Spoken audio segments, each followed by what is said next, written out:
मोतिहारी वो अपने बीवी के लिए यहाँ परीक्षा दिया वाला है। सबके उसे मोतिहारी वो अपना दोस्त से लड़का से भेंट कइलो, परीक्षा दी वहीलो, वहाँ से गोयलन। मैं सोया था तो रोज आके जगाई जे भैया को मौत हो गया है। हमको पता, हम बोले बच्चों वैसा हाइट के भी नहीं कोई दिखाई दे रहा है, वैसा बोल बच्चन के भी नहीं दिखाई दे रहा है, मतलब हर तरह से बहुत इधर जो था ना वो सब दिखने लगा। उनके बाद में ये हाथ पर का भी दिखने लगा।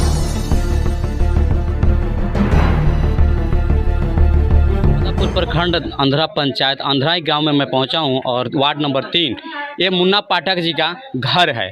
और मैं आपको दिखा दूं कि यही मुन्ना पाठक जी का घर है जो सचिवालय में कार्यरत थे।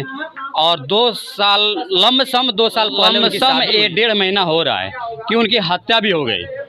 और हत्या ये मैं नहीं साबित करता और ना ही मेरे चैनल सर्टिफाइड कर रहा है, क्योंकि परिवार वाले और यहाँ से कुछ गांव वाले से मैं यहाँ पे आया तो जानकारी मिला कि उनकी हत्या कर दी गई है। तो मैं एक बात आपको बताना चाहता हूँ और सच्ची घटना के साथ में कि मैं सुना था और देखा था और रिपोर्टिंग भी किया हूँ कि दहेज के लेके बहुओं को जलाया जाता है। लेकिन मुन्ना पाठक के ससुराल चिरगाहा पश्चिमी चंपारण में है, चनपटिया प्रखंड में आता है। और रह गई बात कि उनकी हत्या कर दी गई ससुराल में, ये मैं नहीं कह रहा हूँ, परिवार वाले का आरोप है। ये परिवार वाले का आरोप है कि वो जब ससुराल गए तो उनको हत्या कर दी गई। हत्या में जो निशान पाए गए हैं वो भी परिवार वाले बता रहे हैं। साक्ष्य कुछ मिटाने की कोशिश भी प्रशासन कर रही है, ये आरोप इनकी मुन्ना पाठक के परिवार वाले लगा रहे हैं। तो मैं उनके परिवार वाले से और कुछ गांव वाले से जानकारी ले रहा हूं कि क्या मुन्ना पाठक कैसे थे, उनका रहन सहन क्या था और क्या उनका स्वभाव था, और शादी के बाद में कैसे रहे। क्या नाम होगा आपका? हाँ, भगवान से। अच्छा, भगवान जी रहुआ तो खुदे के नाम भगवान जी बनी, लेकिन ये बताएं कि मुन्ना पाठक जी कैसा रनिया? बहुत बढ़िया आदमी रहना, बहुत लायक आदमी रहना, व्यवहारी आदमी रहना, ना क्यों से झगड़ा ना रगड़ा ना कुछ ना कोई ना गारा ना गाड़ी कुछ ना। वो तो रहत रहना पटना 10 दिन पर 15 दिन पर ये महीना दिन पर आवत रहनी। यहाँ सब लड़का सन का लाइक मोर मिठाई लिया के सब लड़का के टोला पड़ोसा का बांटत रह, सबके उसे मिलता जुलता रह।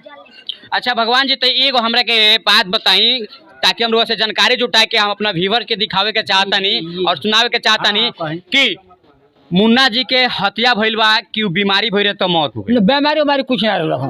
वो दिन आई रहा मोतिहारी वो अपने बीवी के लिए यहाँ परीक्षा दिया वाला है।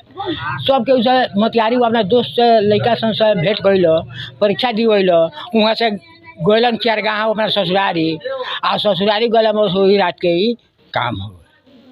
यानी कि ससुराल में गइलन, रात में रहलन, सुबह मौती हो गई। हाँ, मुआ देलक लोग। उनकर मतलब कि दबा के मुँह वालों की कैसे मुँह वालों? दबा के मरल वालो, मतलब घेर दबा दिला वालो, वही दबा दिला वालो, दबा के मरल। उ लड़की जैसे से फंसा रख। अच्छा, तो मुन्ना पाठक जी के जे परिवार लख, हाँ हाँ, वो दूसरा से साथ लख, प्रेम प्रसंग चल रहा। तो आप देख के समझ सकते हैं कि गांव वाले को भी इस बात को जानकारी हो गया है।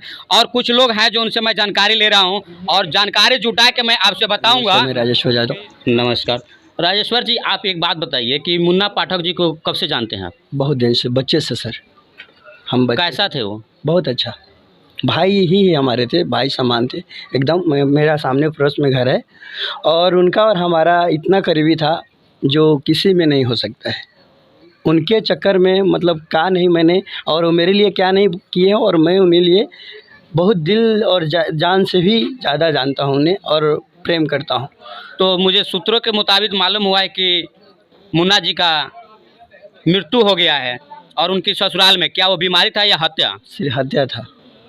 आप कैसे कह सकते हैं कि हत्या? सर मैं गया यहाँ से, मतलब उनका सुबह में मेरा आँख खुला, एक मेरा बहन थी तो मैं सोया था तो रोज़ आके जगाई जे भैया को मौत हो गया है। हमको पता, हम बोले बच्चों झूठ बोल रही है तू।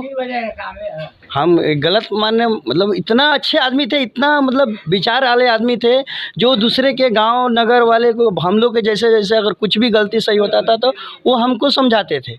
और वो अचानक हम विश्वासी नहीं था और स्वस्थ आदमी थे। वैसा हाइट के भी नहीं कोई दिखाई दे रहा है, वैसा बोल बचन के भी नहीं दिखाई दे रहा है, मतलब हर तरह से बहुत विद्वान थे। हमारे गांव का बहुत अच्छा और हमारा ही बहुत करीब थे। तो हमने ये सुना तो मैं घबरा गया, फिर आया तो फिर मम्मी उन लोग भी रो रहे थे, लोग सब लोग रो रहे थे। तब मैं सोचा, फिर आगे गया प्रदीप भैया से, प्रमोद पाठक से मिला। भैया भाई उनका भाई थे, छोटा भाई। तो उनको बोला जो भैया का सच है क्या? बोला नहीं, हम भी नहीं पता, मुझे भी पता नहीं, पर है ऐसा लग रहा है, तबीयत ख़राब है, चलो। तो हम अपना गाड़ी उठाए चले गए उना चंगरा। अच्छा, वहाँ पे गए चरगाह तो क्या देखे? चरगाह गए, हम लोग गए तो सारे लोग पहले तो हमें इधर से गए, पता ही नहीं था मुझे रास्ते के बारे में। तो मेरा बाइक था, मैं स्पीड गया, गाड़ी से भी पहले गया मैं, मतलब 2 मिनट पहले गया। तो हम आगे पूछ रहे थे गांव में, तो लोग बताए। वहाँ गए तो एक बार मतलब भैया एकदम शेड में सोए थे। पूछते पूछते गया वहाँ पे, तो एकदम ओनली अकेला वही थे, वहाँ पे कोई नहीं था। यानी कि सिर्फ उनके 100 पड़ा था, बाकी उनके घर वाले कोई नहीं था। एकदम गांव वाला क्या, कुत्ता भी वहाँ पे नहीं था बैठा। अगर किसी का वीडियो में है तो देखिए, वहाँ पे कुत्ता भी नहीं था, एकदम पूरा बंद सुनसा, कोई नहीं था। हम लोग वहाँ गए तो मैं उनसे इतना, लेकिन किसी के भी घर में मौत होती है तो अड़ोसी पड़ोसी उनके परिवार वाले, जब उनके ससुराल वाले वहाँ मौजूद थे तब भी छोड़ के उनके 100 को और फरार हो गए। कोई नहीं था यहाँ पे, वहाँ पे कोई नहीं था। पर उसके बाद में हम एकदम रिलैक्स थे, जा रहे थे हम दौड़ के। तब तक कुछ लोग माना भी गया, तब तक हमारे गांव वाले जो गाड़ी से जा रहे थे वो लोग, तुम न जाओ वहाँ।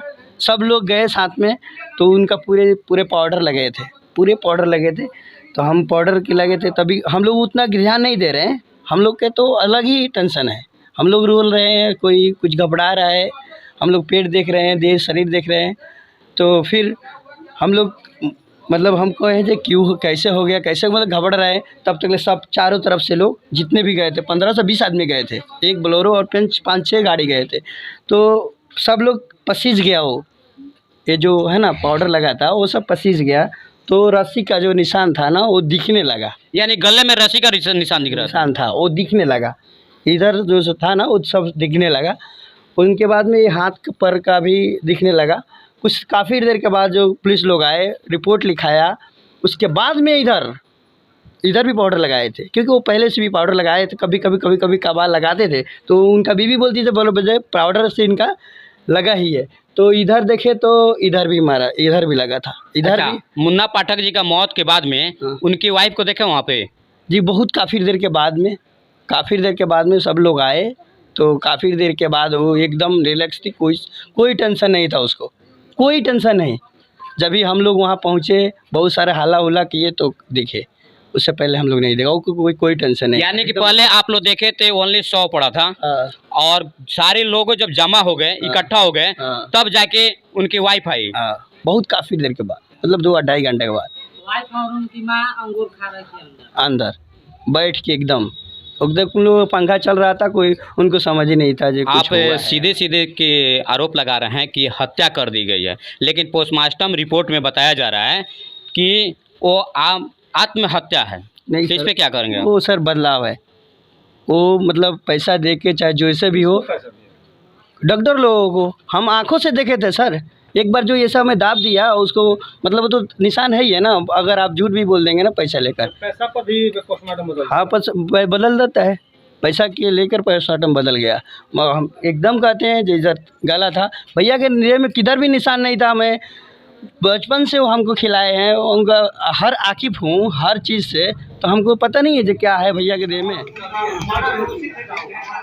मैं मुन्ना जी के पक्ष से सारी बातें रख दिया और सारी जानकारी आपको मैंने दी है, ताकि जो भी इनके परिवार वाले समस्या सुनाए वो सब सुने। प्रशासन और डॉक्टर जितने भी मतलब इन लोगों समस्या रखे सब सुने। एक पक्ष कहा गया, दूसरे पक्ष लड़की पक्ष मुन्ना चौबे का। अगर तुम मेरे चैनल पर आकर बैठ देना चाहते हो तो तुम्हारे लिए स्वागत है, लेकिन एक दुल्हन है जो डोली में चढ़कर जाती है ससुराल, उसका आरती निकलता है। लेकिन तुम तो लुटेरी, जब अपने पति के नहीं हुए, पहला पति दूसरा पति तो तीसरा को कैसे